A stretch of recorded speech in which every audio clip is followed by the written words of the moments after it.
नया खून, नई उमंग, नई तरंग के साथ भारतीय जनता पार्टी ने महाकाल की धरती से प्रतिनिधित्व कर रहे डॉक्टर मोहन यादव को इस प्रदेश का मुख्यमंत्री चुन लिया है।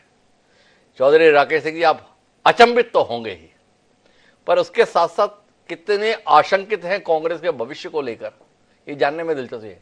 मोहन यादव का चयन आपकी जड़ों में कितना और मठा डाल देगा, ये भी तो समझाइए। तो मोहन यादव जी को मुख्यमंत्री बनने के लिए बधाई, उनकी सरकार बने। कांग्रेस से चाहे मोहन यादव जी मुख्यमंत्री बने, चाहे कैलाश विजयवर्गीय बने, चाहे नरेंद्र तोमर बने, उनके संगठन कोई भी व्यक्ति मुख्यमंत्री बने, चाहे शिवराज सिंह जी और 5वीं बार बन जाए, इससे कांग्रेस की सेहत पर फर्क नहीं पड़ेगा। सिर्फ ये है कि जिस तरीके से कांग्रेस लगी हुई है, प्रचार कर रही है और जो खेत रही है एक्चुअली चुनाव में, उसके पीछे कई कारण है।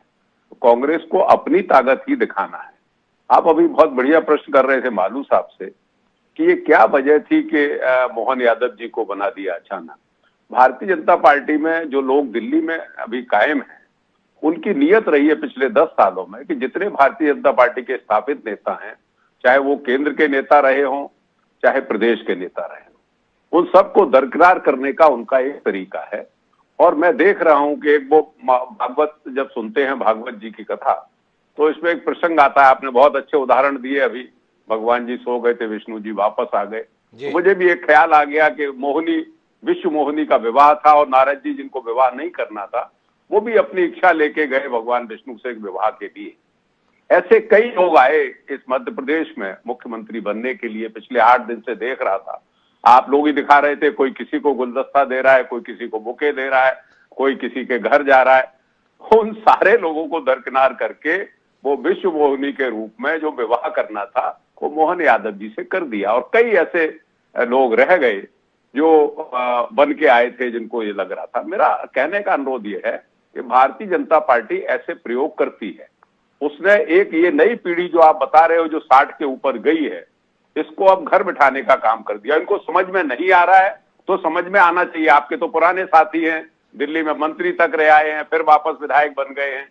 इन लोगों को समझना चाहिए कि अब ये पराभव की ओर भारतीय जनता पार्टी के नेतृत्व ने इनको कर दिया है और इनको एक दायरा बता दिया है कि आपको मध्य प्रदेश में सीमित रहना है। भारतीय जनता पार्टी का जो क्रम है इस समय, वो सबको धीरे धीरे दरकिनार करने का है। और जो नेतृत्व है उसने, चाहे राजस्थान हो, अब आप वसुंधरा राजे को भी देख लेना। मैं कह रहा हूं कि उनको मुख्यमंत्री कभी नहीं बनाएंगे मोदी जी ना अमित शाह। उत्तर प्रदेश में भी वही हालत की कि अच्छे अच्छे बड़े बड़े नेता रखे रह गए। मध्य प्रदेश में भी ये जो 12 लोगों की फहरिस्त है, जो सांसद थे, जिनके मन में बड़े गुबार थे, जिन लोगों ने जीत के सोचा कि अब मुझे तो मुख्यमंत्री बनना ही बनना है, मैं पिछड़े वर्ग का हूं, मैं इतने केंद्र का नेता रहा हूं,